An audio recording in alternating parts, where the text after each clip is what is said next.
ঢাকা শহরে বাচ্চাদের খেলার তেমন কোনো জায়গা নেই।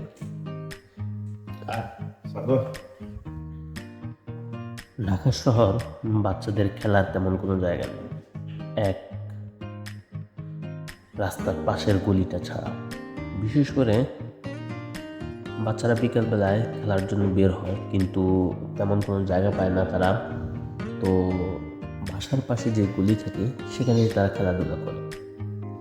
তো সেই খেলাধুলার জন্য বিকেলবেলায় আমরা জুবাইয়ের দুজনেই বের হয়। তারা দুজনেই সাইকেল নিয়ে বের হয়, একটা সাইকেল। তো দুজনেই প্রতিদিন যুদ্ধ লেগে যায় কে চালাবে আগে সাইকেল। বিশেষ করে জুবাইয়ের ছোট, সেই আগে সাইকেল নিয়ে বের হওয়ার চেষ্টা করে এবং আবরারকে সাইকেল দেয় না। এ নিয়ে দুজন তুমুল ঝগড়া লাগে। পরবর্তীতে আবার দুজনেই মিশ করে চলে। তো এভাবে আসলে তারা খেলে। তো অন্য বাচ্চারা যারা আছে, কেউ হয়তো ফুটবল নিয়ে আসে, কেউ ক্রিকেট খেলার চেষ্টা করে। তো সবাই এভাবেই খেলার চেষ্টা করে, কিন্তু ঢাকা শহরে কোনো মাঠ না থাকায় বাচ্চাদের খেলার জন্য বেশ অসুবিধা তৈরি হয়। তো ঢাকা শহরে প্রচুর পরিমাণ মাঠের প্রয়োজন। মাঠ না হলে বাচ্চাদের বিকাশ, আসলে মানসিক বিকাশ এবং শারীরিক বিকাশে বেশ সমস্যা তৈরি হয়।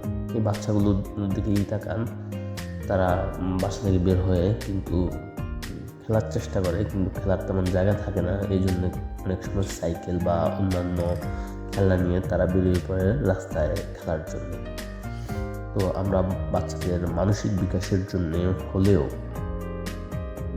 মাঠের ব্যবস্থা করার চেষ্টা করব। মাঠের ব্যবস্থা করতে হবে।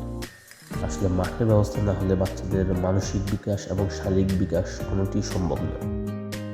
তো ধন্যবাদ সবাইকে। এই জিনিসগুলো আমরা আমাদের বাচ্চাদের জন্য, ভবিষ্যতের জন্য প্রয়োজন। ধন্যবাদ।